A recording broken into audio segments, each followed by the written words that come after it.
দর্শক, এক আতঙ্কগ্রস্ত পরিবেশের মধ্যে দিয়ে সময় পার করছে বিশ্ব, যার নাম করোনা মহামারী। করোনা ভাইরাসের ত্রাসের রাজত্ব কবে শেষ হবে তা কেউ জানে না। ভাইরাসটি থেকে বাদ যায়নি পূর্ব পাশ্চাত্যের কোনো দেশ। তবে কিভাবে তা মোকাবেলা করছে পশ্চিমা বিশ্ব তা নিয়ে কথা বলবো আন্তর্জাতিক সম্পর্ক উন্নয়ন বিষয়ক RTV নিয়মিত অনুষ্ঠান ডিপ্লোম্যাটিক জোনে। আপনাদের সঙ্গে আছে আমি আশিক রহমান। আমাদের আজকের অতিথি বাংলাদেশের British high commissioner his excellency Robert Chatterton Dickson. Very welcome your excellency at our diplomacy zone. Hi, how do you do? Good afternoon. Very good to be with you. How are you doing? I'm well, thank you. Very well. Thank you. As well as one can be in these difficult times. Excellency, you have a high mission to represent UK as High Commissioner in Bangladesh. We see you have an excellent career profile and you are serving in the field of diplomacy in different capacities. Would you please share your experience with us so far? Well, I've had a wonderful time in Bangladesh. I arrived in March last year, so I had a year of, if you like, normal diplomatic life before everything changed as a result of the coronavirus. And I've thoroughly enjoyed my time here. Bangladesh is a really interesting country. It's growing very quickly. It's becoming a more important country on the world stage. It's making a huge contribution in all sorts of areas, and it has very tight and close links to the UK. So for the British High Commissioner, this is the most fantastic and interesting place to be. One of the things before coronavirus, when you could meet dozens of people every day, was the extraordinary warmth with which a British representative is greeted here by Bangladeshi friends. Now, obviously, in the last couple of months, that's been very different. The warmth is still there, but it's expressed differently because we're working remotely. So we've had to be very inventive and develop new things like Zoom television interviews in order to do our work. But Bangladesh, for me, is a fantastic and interesting place. It's a new technology, Zoom and webinar. We are working, and I think world now connect in Zoom. Yeah, it's a very different sort of connectivity, but we still have things we need to do. We still have a very important relationship between Bangladesh and Britain that we need to service. We need to keep going. We need to build on the potential of. But we're all having to be inventive and novel in our thinking in terms of how we do that. Excellency Robert, Bangladesh and UK enjoying excellent bilateral relations. How do you anticipate these relations developing further in coming days? Well, I think they will develop over the coming years, because Bangladesh is already inherently a very important country. It's the 8th largest country in the world by population. The economy is growing very quickly. And for us in the UK, South Asia is a part of the world that we take very seriously, because we have very strong historic, cultural, people-to-people, defence, prosperity, commercial ties to South Asia. And those apply just as much in Bangladesh as they do elsewhere in this region. And we have left the European Union. We're in the process of developing a new relationship with the European Union, but also with the wider world. And I think in that context, Bangladesh is a country that's really interesting to British businesses, British universities, British companies, British people. So I think it has a huge amount of promise, and it's a really exciting time to be here as British High Commissioner to try and make the most of that promise. What does the government of Bangladesh need to do to attract more investment from Britain? Well, of course, there is a lot of investment from Britain here already. It's worth bearing that in mind. I mean, 2 of the biggest 3 banks here, HSBC and Standard Chartered, are British. Companies like Unilever are British, but there's no question there is scope for more companies to come here. And there is a lot of interest in fast-growing parts of the world, including Bangladesh. I think the most important thing is what we define as ease of doing business. So Bangladesh rose 8 places this year to 168 in the world ease of doing business rankings as assessed by the World Bank. And that's obviously good that the progress is upwards, but there's clearly further to go. And I think things like contract enforcement, rule of law, things that give companies the confidence and stability that they need to invest. Those, I think, are the things that really need to be addressed. Well, what do you think after post-COVID situation? Well, I think I mean, I hope that Bangladesh will emerge with its economic growth not too severely dented. I mean, the Bangladesh economic story was a very impressive one before COVID. Clearly, COVID creates some very difficult problems for all countries in the world, including for Bangladesh. And what we're hoping in the UK, and I very much hope for Bangladesh as well, is what's described as a V-shaped recovery. So there is clearly going to be a dramatic downturn in the first half of 2020. But as the economy starts to take account of that, we very much hope that there will be a swift recovery on the other side. And I really hope that's the case for Bangladesh, just as I do for the UK, because the story before COVID was a very impressive one. Excellent, Robert. Let's talk on present crisis. The whole world is suffering for COVID-19 pandemic, and Bangladesh is not an exception. Though our government is trying to help at its level best, in your view, what would be the best for the UK to do for Bangladesh right now? Well, we're doing three things with our development program. We have a very close relationship with Bangladesh as a development partner, and we're really focusing on helping the government to be prepared, working with international organizations and the UN to make sure that government preparedness is as good as it can be, and we're really starting to see the results of that. The second thing we're doing is working, we have very long established relationships with organizations like BRAC, with the major non-governmental organizations. So we're working with them. They have very good reach out into disadvantaged communities, both urban and rural. So we're working with them on issues like hygiene, sanitation, people understanding what they need to do to keep themselves safe. And then the third thing we're doing is working with the international community on the Rohingyas in the Rohingya, because we've got 1 million people living in very difficult conditions. We're starting to see already the first possible cases of COVID in the camps. And it's really important. Very scary situation. Very scary. So we're working with the international organizations led by the United Nations, but with the government as well, to try and make sure that people in the camps have access to sanitation, access to information, access to water, and are able to keep themselves safe in the very difficult conditions that they live in. Mr. Robert Dickson, due to outbreak of the deadly coronavirus, a number of British nationals left Bangladesh through charter flights. What do you think on this? What is the message are given through this initiative? Well, the reason for this is, there are two reasons. One is that the British government uniquely, a sign of what an extraordinary moment the pandemic is that the British government, for the first time ever, has advised all British citizens against travelling anywhere in the world. It's very unusual. We've never done that before. And there were a lot of Bangladeshi, a lot of British people, British visitors, people with British nationality in Bangladesh, and they needed to get home. And the normal air routes here are closed. They've been closed since late March. And so the only way to get those people home, in order to obey the advice of the government, the British government, which is a global policy, was to provide them with charter flights. So we've now done 10. The 10th one left yesterday afternoon, just ahead of a cyclone, I'm pleased to say. We have 2 more this month. And then that is probably all the flights we're going to do. And obviously what we would hope is that fairly soon after that, it'll be possible for commercial flights to resume, and then people will be able to go to and fro between the UK and Bangladesh that way. But we did this, we've done exactly the same things in India, in Peru, in Ecuador, all over the world. We've provided, but it's because there were a lot of British people in Bangladesh that we needed to lay on this dozen flights in here.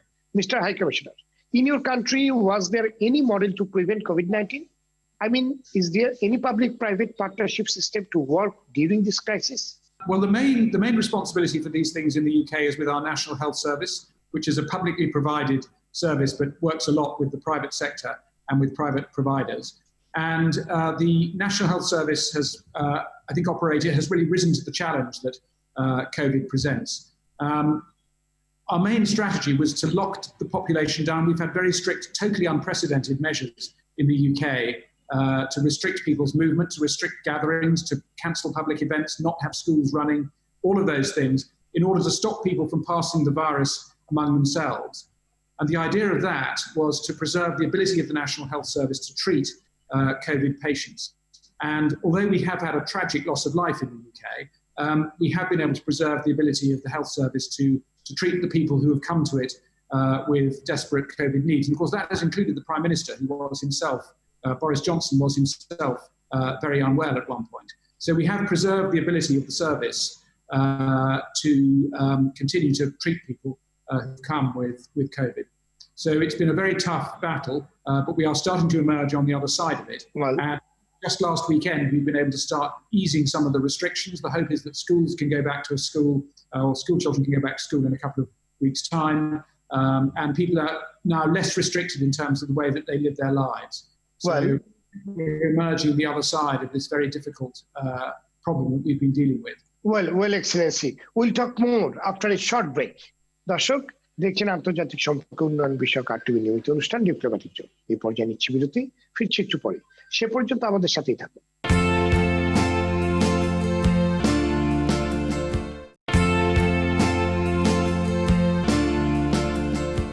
দর্শক আবারও আমন্ত্রণ diplomatic জোনে। কথা বলছিলাম বাংলাদেশের British high commissioner his excellency Robert ডিকসনের সঙ্গে। Welcome again, Excellency Robert Dickson at Diplomatic Zone. Well, Excellency, in terms of freedom of expression, do you think our press and media are on right track? Well, I really admire the way that the Bangladesh press does its job. I think people do it with great determination and courage, and I'm always struck by what a wide variety of newspapers and TV channels there are. You know, there are a lot of sources of opinion. What I think is important anyway, but is particularly important at a time of crisis, is that journalists can do their job so that they can give people the facts that they need to understand the world around them and take the decisions that they need to take to keep themselves and their families safe. So I think freedom of expression is always important. It's core part of a democratic society. And it's particularly important when we have a situation like now where people's lives are at stake. So it's very important. And I admire the way that journalists in Bangladesh go about, many of them doing their job. Excellency Robert, how can Brexit influence Dhaka-London ties with respect to aid, trade and investment in the short, medium and long term? Well, I think, as I was saying, part of the point of Brexit is to enable us to trade more freely with the fast-growing parts of the world. And as we develop a new relationship with Europe, we'll also be looking to develop relationships with countries like China, with India, and of course with Bangladesh. And I think Bangladesh is a country that is much more important, will be much more important on the world stage than it has been economically as it grows at up to 8% a year. And I think there are real opportunities here that British companies should be leaning into.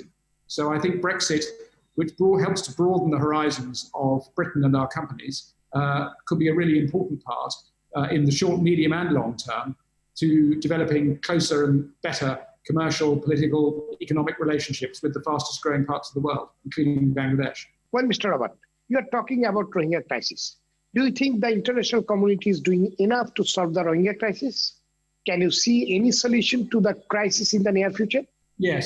I mean, I think what I would say is that there isn't going to be a quick solution to the Rohingya crisis. It's driven by very deep-seated problems in Myanmar and particularly in Rakhine State. And in fact, the situation in Rakhine State is now rather worse than it was before because there is a whole separate conflict taking place that doesn't involve the Rohingyas but makes it very hard for them to go back. But I think the right place for them is clearly back in their homes in Myanmar, and we are continuing with our international partners and with our partners in Bangladesh to try and put pressure on the government of Myanmar. So we are the pen holder in the United Nations Security Council. There was a meeting last week of the Security Council. We are about to hear very soon the latest report that Myanmar has to present to the International Court of Justice, which of course focused a lot of attention on this issue at the end of last year. We have other international monitoring mechanisms. So I think the point I would make is that for Myanmar to be a normal country that can take its place, which is what we were all hoping for with the end of military rule, for Myanmar to be a country that can take its place among the free countries of the world, it needs to resolve this problem. The problem with the Rohingyas is bad for the Rohingyas, terrible for the Rohingyas, very bad for Bangladesh. But I would argue that it's also bad for Myanmar.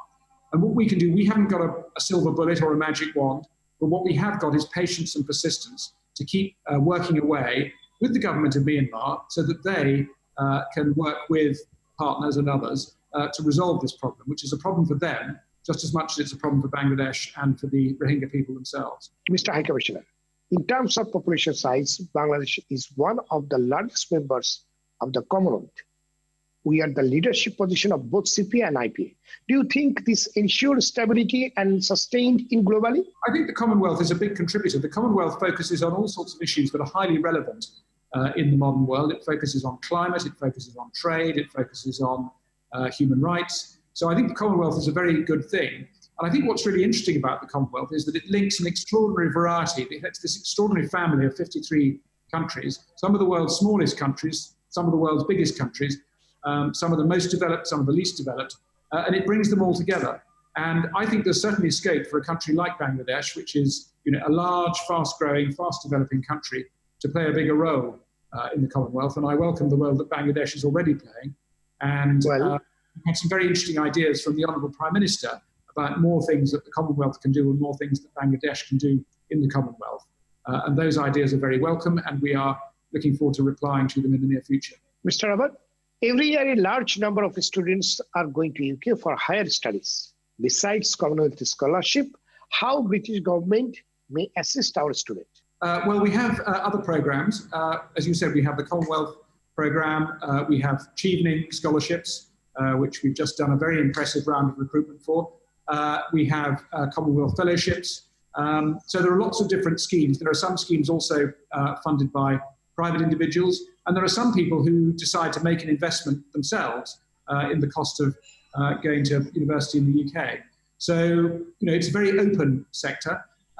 What we're really keen to do is to open up British university campuses in Bangladesh.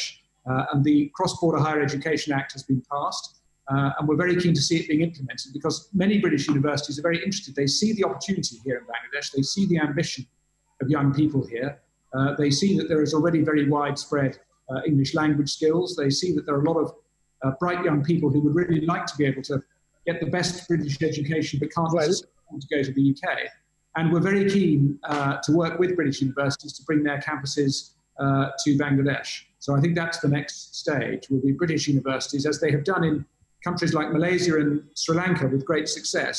I would really like to see them being able to do that in Bangladesh. Well, Excellency Robert, we are at the end of this program.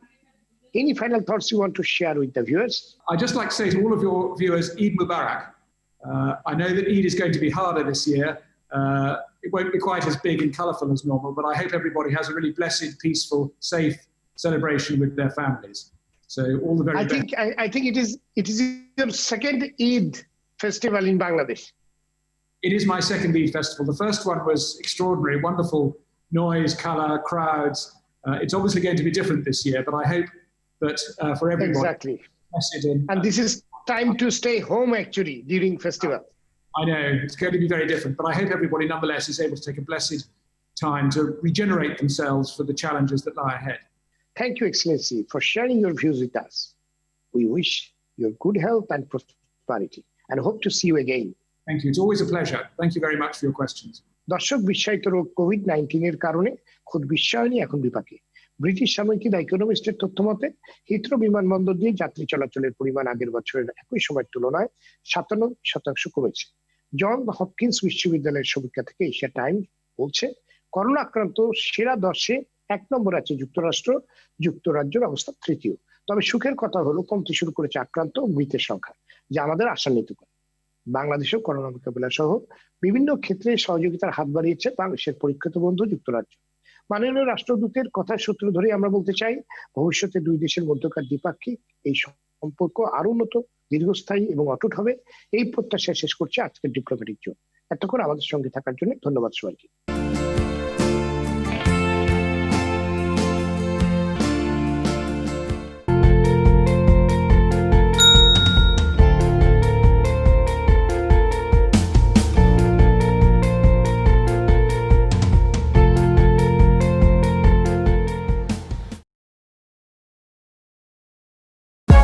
For more updates, subscribe and press the bell icon on YouTube app and never miss another update.